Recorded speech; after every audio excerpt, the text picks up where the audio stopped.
Hello everyone students, मैंने इसे first वाले लेक्चर में आपको एग्जाम्पल का मेथड नंबर 1 करवाया था।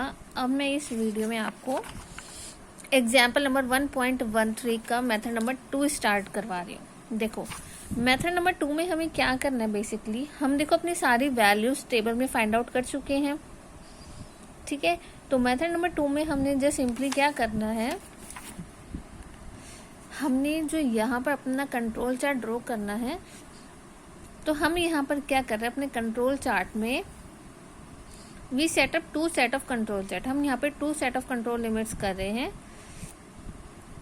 फर्स्ट में कर रही हूँ maximum sample size n, that is 3125। आपने क्या चेक करना है कि यहाँ पर जो देखो हमें सैंपल साइज गिवन है, यहाँ पर जो हमें सैंपल साइज गिवन है, हमारे पास टोटल सैंपल नंबर्स कितने हैं, 10 हैं। तो आपको क्या चेक करना है कि जो सैंपल साइज हमें गिवन है उसमें से सबसे हाईएस्ट सैंपल साइज कौन सा है और सबसे स्मॉलेस्ट कौन सा है। अब देखो, जो सैंपल साइज हमारा ये वाला है 3125, ये सबसे हाईएस्ट है और सबसे लोवेस्ट है 1250। तो आपने क्या चेक करना है कि जो सैंपल साइज हमें गिवन है उसमें से सबसे हाईएस्ट कौन सा है, सबसे लोवेस्ट। तो सबसे पहले मैं मैक्सिमम सैंपल साइज ले रही हूँ, जो मेरा क्या है 3125, that is on the 9th sample, ठीक है। और सबसे मिनिमम मैं कौन सा ले रही हूँ 1250, जो हमारा 5th सैंपल है। तो फ्रॉम द टेबल में देखो हमने यहाँ पर यूसीएल और एलसीएल दोनों फाइंड आउट किए हुए हैं। तो अकॉर्डिंग टू द टेबल जो 3125 एन की वैल्यू है हमारी, उसका यूसीएल और एलसीएल की वैल्यू ये है आपकी, और 1250 के लिए हमारे पास यूसीएल और एलसीएल की ये वैल्यू। तो आपने जस्ट सिंपली क्या करना है, इसके अकॉर्डिंगली अपना कंट्रोल चार्ट बनाना है। ये वाला आपका अपर कंट्रोल लिमिट है, ठीक है। ये दोनों अपर कंट्रोल लिमिट है आपके for this one and second one for this one. ये आपके लोअर कंट्रोल लिमिट है। और आपने फिर से दोबारा से यहाँ पे फ्रैक्शन डिफेक्टिव की सारी वैल्यूज को प्लॉट करना है। और यहाँ पे इन्होंने बस वही शो किया है जो आपके क्या है अंडर कंट्रोल है, जो आउट ऑफ कंट्रोल है वो इन्होंने इस चार्ट पे ड्रॉ नहीं किया है। आप चाहो तो ड्रॉ कर सकते हो, अगर नहीं करना है तो वो भी कोई प्रॉब्लम नहीं है। तो यहाँ पर बस इन्होंने क्या किया है, जितने भी हमारे सैंपल्स हैं उनकी सबकी जो फ्रैक्शन डिफेक्टिव है यानी कि पी की वैल्यू को आपने इस चार्ट में ड्रॉ करना है। और जो हमारे आउट ऑफ कंट्रोल हैं वो इन्होंने यहाँ पर ड्रॉ नहीं किए हुए हैं। और लास्ट में हमें क्या करना है, कमेंट करना है, ठीक है।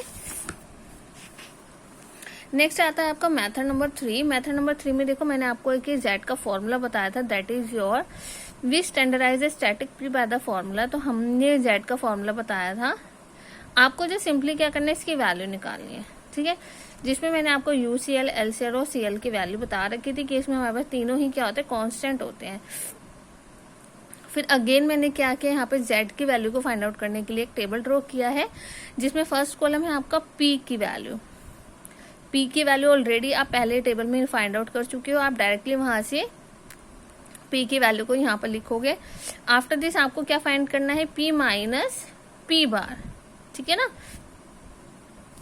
सेकेंड कॉलम में हम क्या फाइंड करेंगे, पी माइनस पी बार। पी बार की वैल्यू भी हम पहले फाइंड आउट कर चुके हैं, पी की वैल्यू भी मुझे पता है। तो हम सेकेंड कॉलम में यहाँ पे दोनों को सब्ट्रैक्ट करके अपनी वैल्यूज निकालेंगे। आफ्टर दिस आपको ये वाली टर्म, ये टर्म आप ऑलरेडी कैलकुलेट कर चुकी हो, आप डायरेक्ट यहाँ पर लिखोगे। आफ्टर दिस इन दोनों के वैल्यूज को जेड के फॉर्मूले में पुट करके आपके पास जेड की वैल्यूज आ जाएंगी, ठीक है। आफ्टर दिस आपको कंट्रोल चार्ट ड्रॉ करना है। और कंट्रोल चार्ट में आपने क्या करना है, अपर कंट्रोल लिमिट है 3, लोअर कंट्रोल लिमिट है -3 और सेंट्रल लाइन क्या है आपकी 0, ठीक है। आपने यहाँ पर इस चार्ट में जेड की वैल्यूज को प्लॉट करना है, ठीक है ना। तो जो आपके पास जेड की वैल्यूज आई हैं आपने वो कंट्रोल चार्ट में पुट करनी है। ड्रॉ करने के बाद वही सेम अगेन आपके पास यूसीएल के अबव और एलसीएल के बिलो जो भी पॉइंट्स है वो आपके क्या है, आउटसाइड द लिमिट है। तो इट मीन्स हमारा जो प्रोसेस है वो क्या है, आउट ऑफ कंट्रोल है, ठीक है। तो तीनों ही मेथड्स में हमने कंट्रोल चार्ट ड्रॉ किया है। और कंट्रोल चार्ट को ड्रॉ करने के अलग अलग मेथड्स हैं। जो भी आपको सबसे इजीएस्ट लगता है वो आप अपने एग्जाम्स में फॉलो कर सकते हो, ठीक है। चलो, अब इसके बाद नेक्स्ट टॉपिक आता है आपका control chart for the number of defect per unit, that is your c chart. आपने पी चार्ट पढ़ लिया है, डी चार्ट पढ़ लिया है, और डी चार्ट को हम एनपी चार्ट भी कहते हैं। नेक्स्ट आता है आपका सी चार्ट, ठीक है। देखो, control chart for the number of defect, यहाँ पे हम नंबर ऑफ डिफेक्ट्स पढ़ रहे हैं पर यूनिट के अकॉर्डिंग। तो सी चार्ट बेसिकली हमें क्या बताता है, हमारे नंबर ऑफ डिफेक्ट्स बताता है पर यूनिट के अकॉर्डिंग। तो इसमें वो हमें कह रहा है कि बाकी सारी थ्योरी पढ़ने से पहले हम ये पढ़ना चाहते हैं कि डिफेक्ट और डिफेक्टिव के बीच में क्या डिफरेंस है। जैसे an article which does not confirm to one और मोर ऑफ द स्पेसिफिकेशन, उसको हम क्या बोलते हैं, डिफेक्टिव। कि अगर कोई भी आर्टिकल हम ये कन्फर्म कर ही रहा है कि उसके पास एक या एक से ज्यादा स्पेसिफिकेशन है या नहीं, उसको हम क्या बोलते हैं, defective. while any instance of article lack of conformity to the specification is a defect। कि अगर किसी आर्टिकल में हमारे पास लैक ऑफ कंफर्मिटी है, उसको हम क्या बोलते हैं, डिफेक्ट बोलते हैं। इसका मतलब एवरी डिफेक्टिव कंटेन्स वन और more of the defect. For example, जो भी हमारे पास डिफेक्टिव कंटेन्स, हम जितने भी प्रोडक्ट्स ले रहे हैं, जैसे मान लो अगर हमारे पास काफी सारे प्रोडक्ट्स हैं, ठीक है, उसमें से मैं चेक कर रही हूँ कि मेरे प्रोडक्ट में कितने डिफेक्ट्स हैं।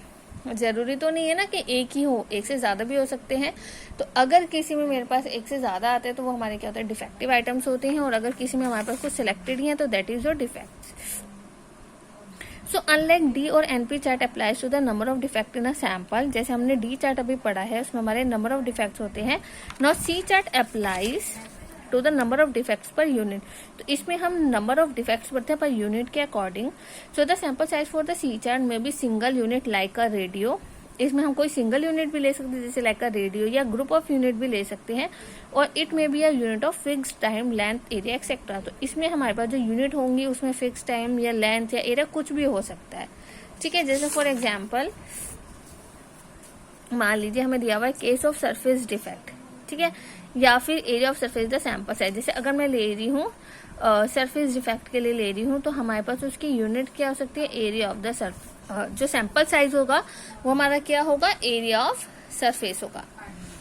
अगर मेरे पास कोई कास्टिंग डिफेक्ट है तो उसमें हमारे पास क्या होगा, सैंपल साइज सिंगल पार्ट, या तो आप उसको बेस प्लेट भी ले सकते हो, साइड कवर भी ले सकते हो। तो ये जस्ट हमारे क्या है कि एग्जाम्पल्स हैं सी चार्ट के लिए कि इसके अकॉर्डिंगली हमें हमारी वैल्यू, हमारा डाटा गिवन होगा, ठीक है। चलो अब इसका हम कंट्रोल चार्ट पढ़ते हैं। Control chart for the C chart.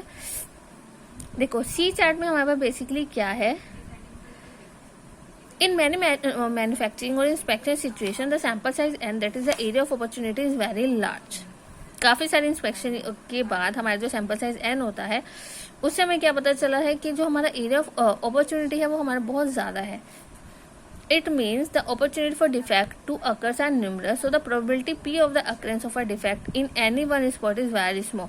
कि जो हम probability ले रहे हैं that is your P, वो क्या कर रहा है, वो डिफेक्ट बता रहा है हमारा कोई भी एक, जो हमारा क्या सबसे ज्यादा स्मॉल है। इट मीन जो हमारा n इंटू पी है वो हमारा क्या है, कोई भी एक फाइनाइट वैल्यू है। So in such situation from the statistical theory we know that the pattern of variations in data can be represented by the Poisson distribution। तो इस तरीके से जो भी हमारी वेरिएशंस आ रही हैं वो हमारा डाटा जो है वो किस तरीके से रिप्रेजेंट कर रहा है, पॉइजन डिस्ट्रीब्यूशन के अकॉर्डिंगली। तो जो हमारा 3 सिग्मा कंट्रोल लिमिट है वो किस पर बेस्ड हो रहा है, हमारा पॉइजन डिस्ट्रीब्यूशन। तो मैं यहाँ पे पॉइजन डिस्ट्रीब्यूशन लेकर चल रही हूँ जिसका मीन और वेरिएंस हमारे क्या होते हैं, इक्वल होते हैं। So if we assume that c is a Poisson variate with parameter lambda, मैंने यहाँ पर क्या किया है, एक सी कंसिडर किया है, ठीक है, जो हमारे नंबर ऑफ डिफेक्ट्स बताएगा। और मैं एक पैरामीटर ले रही हूँ दैट इज लैम्डा, ठीक है। तो हमारे पास जो एस्टिमेट ऑफ सी होगा that is equal to lambda, और जो वेरिएंस होगा that is also equal to lambda, क्योंकि हमारे पास पॉइजन डिस्ट्रीब्यूशन में मीन और वेरिएंस दोनों ही क्या होते हैं, इक्वल होते हैं। तो जो मेरा 3 सिग्मा कंट्रोल लिमिट होगा फॉर द सी चार्ट, उसमें यूसीएल सी चार्ट का फॉर्मूला हमारे पास क्या होगा, estimate of c plus thrice of under root of variance of c. LCL के लिए सेम वही हमारा नेगेटिव के लिए होगा, और सेंटर लाइन हमारे पास क्या होगी, लैम्डा, ठीक है। तो ये आपका जो फॉर्मूला है यूसीएल, एलसीएल और सीएल का, ये किसके लिए है, आपका सी चार्ट के लिए है। अगेन वही दोनों केसेस हैं आपके जो आप अभी तक हर एक उसमें पढ़ते आ रहे हो। सबसे पहले क्या है, स्टैंडर्ड्स स्पेसिफाइड, इसमें पता ही है कि लैम्डा की वैल्यू अगर लैम्डा डैश होगी तो आपके पास ये टर्म होगी। और स्टैंडर्ड्स नॉट स्पेसिफाइड होगा तब हम क्या करेंगे, अगर हमें लैम्डा की वैल्यू नहीं पता है, then we have to estimate the mean number of the defects per unit. तो हम यहाँ पर एक सीआई ले रहे हैं जो क्या डिफाइन कर रहा है, नंबर ऑफ डिफेक्ट्स को डिफाइन कर रहा है, ठीक है, for the ith unit. Then an estimate of lambda is given by, lambda को हम किसके इक्वल ले रहे हैं, सी बार, जो हम कैसे फाइंड आउट करेंगे, summation of C I upon K. C आपको पता ही है नंबर ऑफ डिफेक्ट्स है, और के आपके पास क्या होंगे, जो आपके टोटल लॉट्स होंगे। ठीक है, तो यहाँ पे आपके पास upper control limit, lower control limit और कंट्रोल लिमिट का फॉर्मूला क्या हो जाएगा, ये वाला। कब होगा, जब स्टैंडर्ड्स हमें स्पेसिफाइड नहीं होंगे। एज वी नो दैट कि अगर सी की वैल्यू नेगेटिव होगी देन एलसीएल फ्रॉम दिस, अगर हमारे पास नेगेटिव आता है तो हम उसको क्या करेंगे, 0 कंसिडर करेंगे। ठीक है, so this is your c chart, आपने इसको रीड करना है। इसके बाद आता है आपका लास्ट इस यूनिट में यू चार्ट। ठीक है, देखो आपने सी चार्ट पढ़ा है, ठीक है, अब सी चार्ट को हम वेरिएबल सैंपल साइज में पढ़ रहे हैं। ठीक है, अगर मैं सी चार्ट को वेरिएबल सैंपल साइज में पढ़ती हूँ तो उसको हम क्या बोल सकते हैं, यू चार्ट भी बोल सकते हैं। तो इसमें और सी चार्ट में क्या डिफरेंस है कि इसमें हम जो हमारे number of defects per unit देख रहे हैं वो हमारे पास क्या होगा, जैसे मान लीजिए जो नॉन कन्फर्मिटीज होती हैं।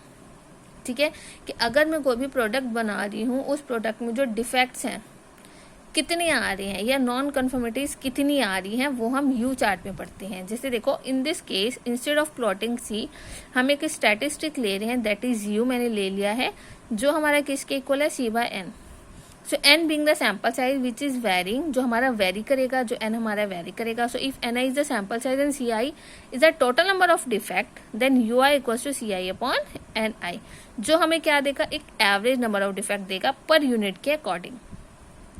So in this case an estimate of lambda, the mean number of defects per unit in the lot based on all the k samples, जितने भी हमारे यहाँ पर सैंपल्स होंगे वो उस पर बेस्ड होगा। तो हमारे पास लैम्डा क्या आएगा, 1/k summation of you I, that is I running from 1 to k, जितने भी हमारे पास क्या होंगे, लॉट्स गिवन होंगे। ठीक है, सो फॉर दिस हमारे पास यू चार्ट के लिए फॉर्मूला क्या अराइज हो जाएगा, as we know that x y is the mean of the random of the sample size n, then this will be equal to lambda upon sigma upon √n, then the standard error of the average number of defect per unit is this one. ठीक है, तो यहाँ पे lambda हमारा किसके equal था, mu bar के equal था, तो हमारे पास जो स्टैंडर्ड एरर आ जाएगी उसका वैल्यू क्या आएगी, ये। तो अकॉर्डिंग टू दिस हमारे पास 3 sigma control limit for u chart क्या अराइज हो गया है, mu bar plus thrice under root of u bar divided by n. Lower control limit के लिए नेगेटिव हो जाएगा और सेंट्रल लाइन आपका क्या रहेगा, यू बार। तो हमने अभी क्या पढ़ा है, C chart and the U chart, दोनों में ही हम क्या पढ़ रहे हैं, number of defects per unit पढ़ रहे हैं। यू चार्ट में हम क्या पढ़ते हैं, नॉन कन्फर्मिटीज के अकॉर्डिंगली पढ़ते हैं। ठीक है, तो ये आपका जो चार्ट है आपका यूनिट नंबर 2 में आपके बस इतने ही चार्ट्स हैं, यू चार्ट तक आप पढ़ोगे। आफ्टर दिस आपके पास क्या टॉपिक है, एप्लीकेशन ऑफ सी चार्ट।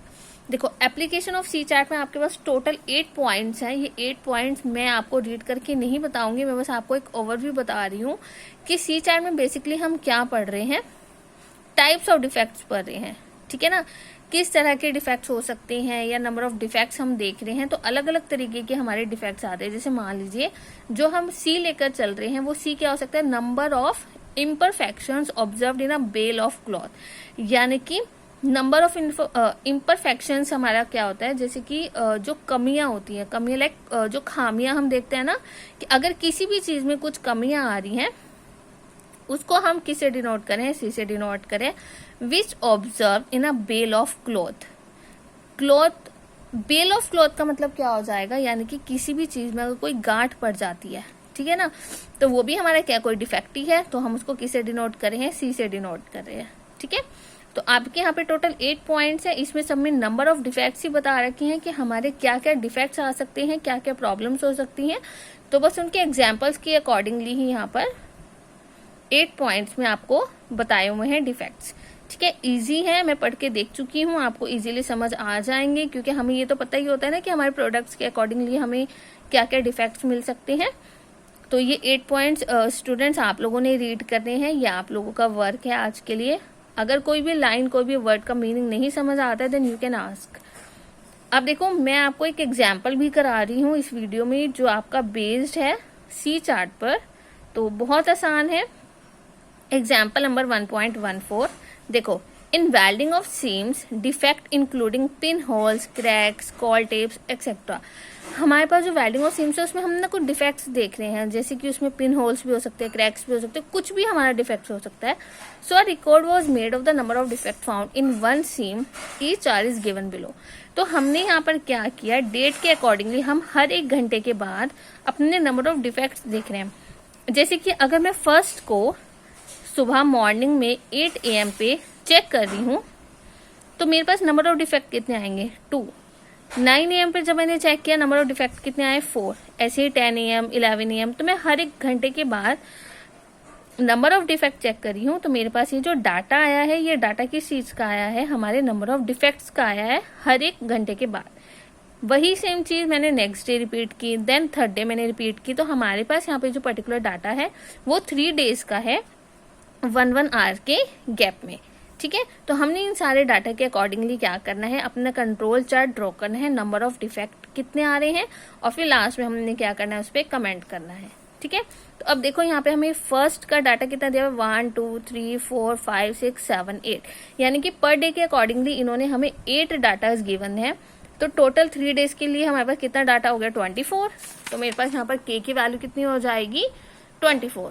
ठीक है, तो अब मैं यहाँ पे एवरेज नंबर ऑफ डिफेक्ट पर सैंपल के अकॉर्डिंगली निकाल रही हूँ, यानी कि सी बार निकाल रही हूँ. तो वो मेरा क्या आएगा, summation of C divided by K. C की वैल्यूज हमें बता रखी है, हमने उनका सम करना है और सम करके डिवाइडेड बाय द के करना है. अपर कंट्रोल लिमिट का फॉर्मूला आपको सबको पता ही है, यूसीएल एलसीएल सीएल, ये वही है, आगे हमने वही पढ़ना है जो मैंने अभी तक आपको x bar chart, P chart, D chart में जो हम बना रहे थे. कंट्रोल चार्ट बनाना है, ये आप फाइंड आउट कर ही लोगे. ये आपके सैंपल नंबर्स हैं, ये नंबर ऑफ डिफेक्ट्स हैं जो आपको क्वेश्चन में ऑलरेडी गिवन है. बस आपको ये चेक करना है कि कोई भी आपका अपर कंट्रोल लिमिट के बियॉन्ड तो नहीं जा रहा. जो भी हमारा कंट्रोल लिमिट के आउटसाइड होगा वो हमारा क्या होगा, आउट ऑफ कंट्रोल. ये एग्जाम्पल आपको ट्राई करना है. And the next one is example number 1.15. तो आज के इस लेक्चर में मैंने आपको एग्जाम्पल 1.15 तक सारे टॉपिक कराए हैं. ये सभी आपने पढ़ने हैं, और कहीं पर भी कोई डाउट आएगा तो आपने मुझसे पूछना है. और सभी स्टूडेंट्स ने ये दोनों एग्जाम्पल सॉल्व करके देखने हैं. ठीक है, हो सकता है कि मैं आपको नेक्स्ट टेस्ट में इनमें से कोई भी एग्जाम्पल सॉल्व करने के लिए दे सकती हूँ. तो अभी आप लोगों को ये चेक करना है कि कोई भी डाउट तो नहीं है, और बाद में आपके किसी के भी डाउट्स भी नहीं लूंगी. And please right your name and roll number in the comment box. Thank you.